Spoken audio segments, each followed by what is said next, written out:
नमस्कार सभी को, स्वागत है आप मेरे YouTube चैनल SLC पाठशाला में। आज हम लोग chapter number 2 sectors of the Indian economy का पार्ट 3 रिकॉर्ड कर रहे हैं, जिसमें आज हम लोग पूरा चैप्टर जो है वो कवर करेंगे। ठीक है, जिन्होंने मेरे पार्ट 1 और पार्ट 2 नहीं देखे हैं वो जाइए चेक करिए, प्लेलिस्ट मैंने बना दी है, चेक करिए। तो क्वेश्चन ये है कि भाई where are most of the people employed, ज़्यादातर लोग जो है वो कहाँ एम्प्लॉयड है। मैंने 3 सेक्टर्स के नाम लिखे हुए हैं, प्राइमरी, सेकेंडरी एंड टर्शरी। तो देखा जाए तो सबसे ज़्यादा एम्प्लॉयड जो है, more than half of the population जो है वो एम्प्लॉयड है प्राइमरी सेक्टर में। ठीक है, अप्रॉक्सीमेटली अगर मैं डेटा बताऊँ तो 60% प्राइमरी में, ठीक है, अप्रॉक्सीमेटली 22% जो है वो सेकेंडरी सेक्टर में और 18% के आसपास जो है वो टर्शरी सेक्टर में। और ये सारा डेटा जो है वो अप्रॉक्सीमेट है, ठीक है, एग्जैक्ट नहीं है। अब एम्प्लॉयमेंट में तो हम लोगों ने देख लिया भैया, प्राइमरी सेक्टर जो है वो लीडर है। Primary sector is the leader, primary sector is the leader. ठीक है, प्राइमरी सेक्टर लीडर है। और वहीं देखा जाए तो आउटपुट के मामले में, आउटपुट, अब देखो एक सिंपल सा हिसाब है, जहां वर्कफोर्स ज़्यादा वहां आउटपुट ज़्यादा, ऐसे ही होना चाहिए ना भाई। जिस सेक्टर में वर्कफोर्स ज़्यादा है उसी सेक्टर में आउटपुट भी ज़्यादा होना चाहिए, लेकिन आयरॉनिकली ऐसा नहीं है। इंडिया में प्राइमरी सेक्टर के पास सबसे ज़्यादा वर्कफोर्स है, वहीं आउटपुट सबसे कंपैरेटिवली कम इसी का ही है। जिस हिसाब से प्राइमरी सेक्टर में वर्कफोर्स है उस हिसाब से आउटपुट वो जनरेट नहीं कर पाता है, which shows that there is excess of workforce, यानी कि यहां पर वर्कफोर्स जो है वो एक्स्ट्रा है और उतना आउटपुट जो है वो नहीं बन रहा। देखा जाए तो इसे हम लोग क्या कहते हैं, इसे एक तरह का अनएम्प्लॉयमेंट कैटेगराइज किया जाता है, जिसको डिसगाइज्ड अनएम्प्लॉयमेंट कहा जाता है। डिसगाइज्ड अनएम्प्लॉयमेंट कहा जाता है। Disguised unemployment is a form of unemployment, यानी कि एक फॉर्म ऑफ अनएम्प्लॉयमेंट है where people work more than the required workers. यानी कि यहाँ पर एग्जाम्पल के फॉर्म में अगर मैं आपको बताऊँ, मान लेते किसी फील्ड में अगर 7 वर्कर्स की रिक्वायरमेंट है, 7 वर्कर्स रिक्वायर्ड, और अगर वहाँ पर 12 वर्कर्स काम कर रहे हैं तो इसका मतलब है एक्स्ट्राज में है 5। अगर उनको यहाँ से निकाल भी दिया जाए तो output remains unchanged. Output remains unchanged, output unchanged है, उसमें कोई चेंज नहीं आएगा। ये जो 5 हैं ये डिसगाइज्ड अनएम्प्लॉयड है। ठीक है, डिसगाइज्ड अनएम्प्लॉयमेंट, दूसरा नाम इसका हिडन अनएम्प्लॉयमेंट, हिडन अनएम्प्लॉयमेंट, और एक और नाम अगर मैं इसका दूं तो इसको हम लोग कहते हैं अंडर एम्प्लॉयमेंट। और जो ज़्यादातर कहाँ देखा जाता है, रूरल एरियाज में, and that too in the field of agriculture. ठीक है, रूरल एरियाज, एग्रीकल्चर में ये सारा देखा जाता है। क्वेश्चन ये है कि भाई ऐसा अगर ये अंडर एम्प्लॉयमेंट, एक तरह का अनएम्प्लॉयमेंट है, अंडर एम्प्लॉयमेंट है, तो कैसे, व्हाट आर द डिफरेंट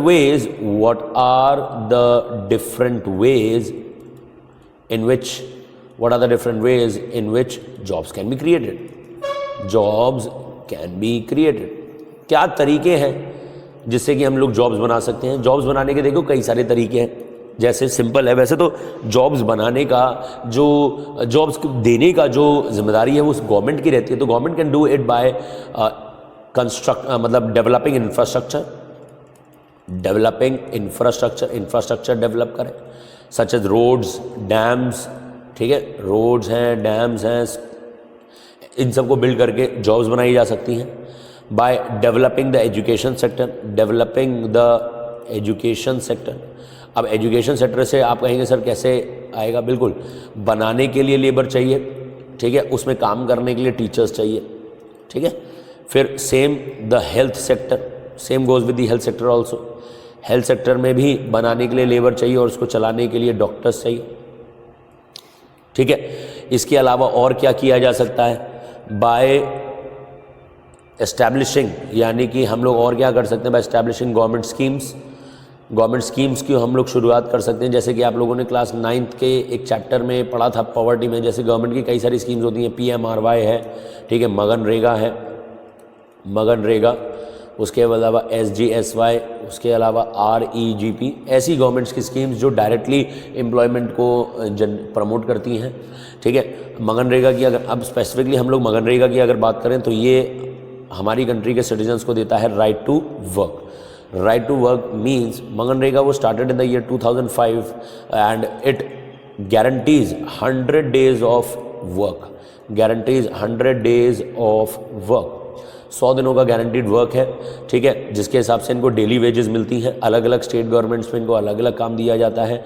कामों की अगर मैं बात करूं तो एफॉरेस्टेशन, ठीक है, माइनर कंस्ट्रक्शंस यानी कि जो छोटे मोटे कंस्ट्रक्शंस होते हैं वो, उसके अलावा सस्टेनेबल डेवलपमेंट भी इसी के द्वारा प्रमोट किया जाता है, सस्टेनेबल डेवलपमेंट। ठीक है, अच्छा, बाय चांस अगर government fails to provide jobs, यानी कि अगर सरकार आपको जॉब नहीं दे पाती है तो गवर्नमेंट आपको डेली एक्सपेंसेस के लिए पैसा जो है वो आपको देती है। अगर गवर्नमेंट मान लेते हैं 100 डेज़ का एम्प्लॉयमेंट आपको प्रोवाइड नहीं कर पाई तो वो आपको गारंटी देती है या डेली एक्सपेंसेस आपको आपके अकाउंट में वो क्रेडिट करती है। ठीक है, तो मनरेगा एक बहुत इम्पॉर्टेंट मतलब एक स्कीम है जो हमारी कंट्री के सिटीजन्स को 100 डेज ऑफ वर्क या राइट टू वर्क जो है वो ग्रांट कर रही है। ठीक है, अच्छा, अब आते हैं ज़रा एक बड़े इंपॉर्टेंट टॉपिक के ऊपर, sectors on the basis of working conditions, sectors on the basis of working conditions. ठीक है, sectors on the basis of working conditions की अगर हम लोग बात करें तो हम सेक्टर्स को 2 कैटेगरीज में बांट सकते हैं, जैसे कि आप लोग जानते ही हैं, organised and unorganised sector, organised and unorganised sector. समझिएगा ध्यान से, ऑर्गेनाइज सेक्टर और अनऑर्गेनाइज सेक्टर्स इकोनॉमी के ऐसे 2 सेक्टर्स हैं जो जहाँ पर वर्किंग कंडीशंस दोनों में ही बिल्कुल अलग अलग होती हैं। ठीक है, ध्यान से हम लोग एक एक करके पढ़ेंगे।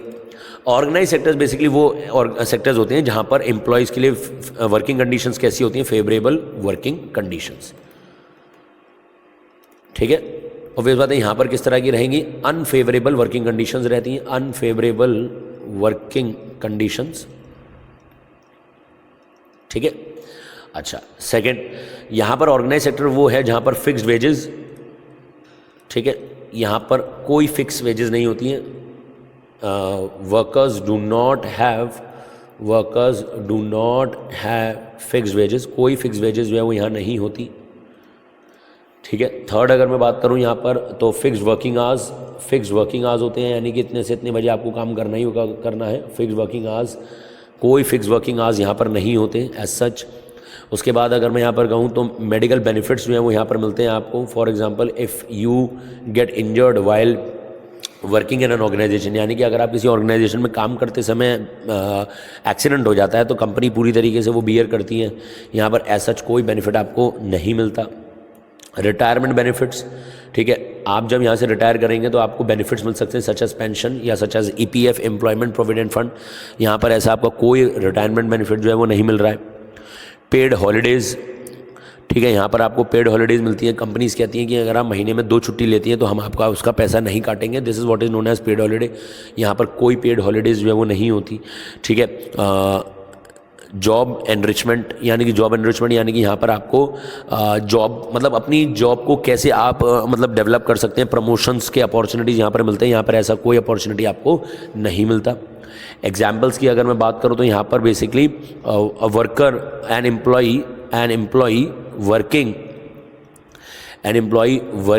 इन एन MNC, एक वर्कर जो एक MNC में काम कर रहा है वो ऑर्गेनाइज सेक्टर का पार्ट है। एन ई-रिक्शा ड्राइवर, यानी कि एक ई-रिक्शा जो ड्राइवर है वो इसका पार्ट बनेगा, है ना। तो देखा जाए तो ऑर्गेनाइज सेक्टर एक इस तरह का सेक्टर है भाई जहाँ पर मैं मानता हूँ कि अगर वर्कर्स काम करेंगे तो उनका बेनिफिट जो है वो ज़्यादा होगा। क्यों?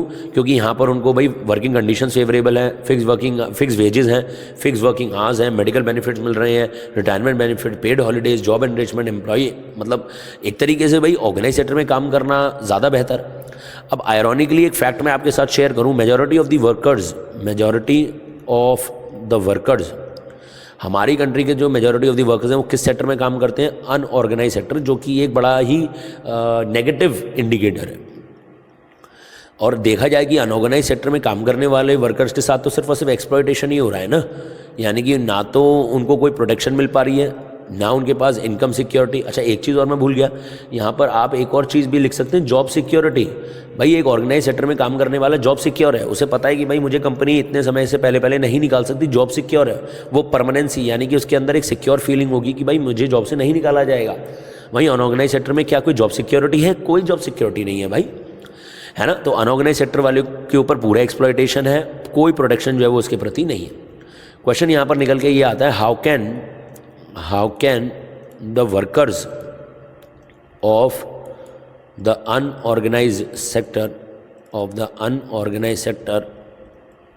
प्रोटेक्टेड, यानी कि हम अनऑर्गेनाइज सेक्टर के वर्कर्स को कैसे प्रोटेक्ट करें। भाई क्या करना चाहिए, देखिएगा, गवर्नमेंट को लेबर लॉज पर फोकस करना चाहिए, लेबर लॉज पर। Government labour laws strict follow करे और उनका इम्प्लीमेंटेशन भी करे। गवर्नमेंट को ये नज़र रखनी पड़ेगी कि भाई ज़रूरी नहीं है कि सारे वर्कर्स ऑर्गेनाइज सेक्टर में काम करते हैं, अनऑर्गेनाइज सेक्टर में भी काम किया जाता है और उनके लिए लेबर लॉज बनाने ज़रूरी है, उनका प्रॉपर इम्प्लीमेंटेशन ज़रूरी है। To provide jobs in the organise sector. भाई देखो, सरकार की एक बड़ी अहम जिम्मेदारी है कि वो जो अनऑर्गेनाइज सेक्टर में काम करने वाले वर्कर्स हैं उनको वो जॉब्स प्रोवाइड करें ऑर्गेनाइज सेक्टर में। अगर वो वही जॉब ऑर्गेनाइज सेक्टर में कर लें तो ज़्यादा बेहतर रहेगा। इसलिए गवर्नमेंट मनरेगा जैसी स्कीम्स भी शुरू करती है। तो मैं ये कहूँगा कि मेरा सजेशन ये रहेगा कि गवर्नमेंट ऐसी कई सारी स्कीम्स और बनाए जिससे कि वर्कर्स उनके परव्यू में आ सकें, उनके सुपरविजन में आ सकें, ठीक है। अनऑर्गेनाइज सेक्टर में वर्कर्स यानी कि गवर्नमेंट उनको मॉनेटरी बेनिफिट प्रोवाइड करें। मॉनेटरी बेनिफिट का मतलब है कि सरकार उनको हर महीने हर साल उनको कुछ मॉनेटरी यानी कि रुपए के फॉर्म में कोई बेनिफिट जो है वो पहुंचा सके, जिससे कि उनकी मिनिमम इनकम सिक्योरिटी जो है वो बनी रहे। मिनिमम इनकम सिक्योरिटी जो है उनको मिलनी चाहिए, ठीक है। तो ये कुछ तरीके हैं जिससे वर्कर्स को हम लोग प्रोटेक्ट कर सकते हैं। अब इस पूरे चैप्टर में ना आप दो तरह के सेक्टर्स के बारे में बात करेंगे। एक तो बात करेंगे आप लोग workers on the sectors on the basis of working conditions, और फिर आते हैं हमारे पास sectors on the basis of ownership. Sectors on the basis of ownership.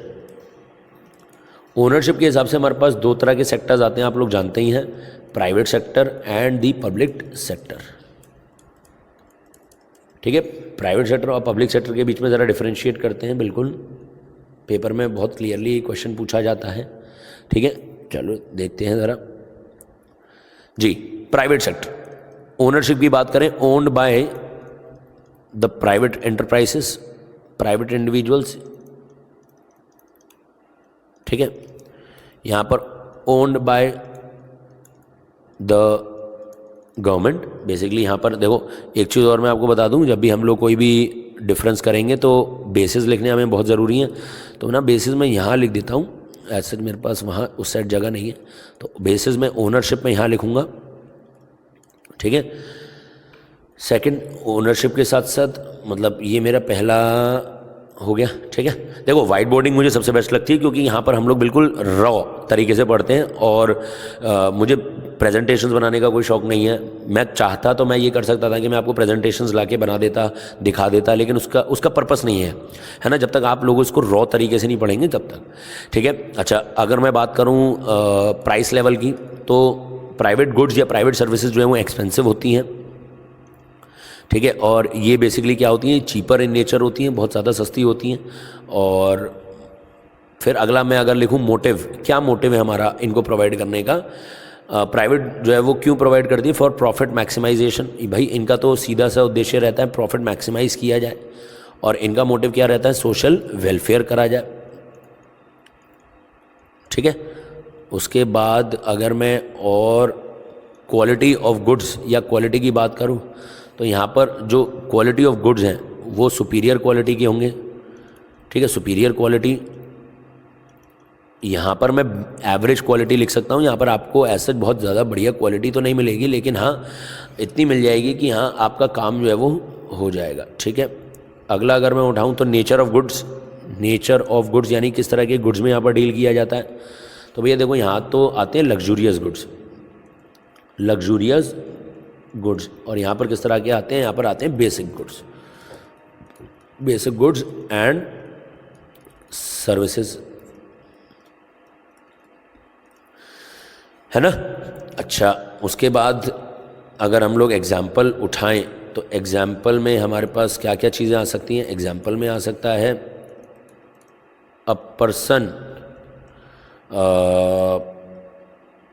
sending his child to a private school, child to a private school. Private school is an example of private sector. ठीक है, a person sending his child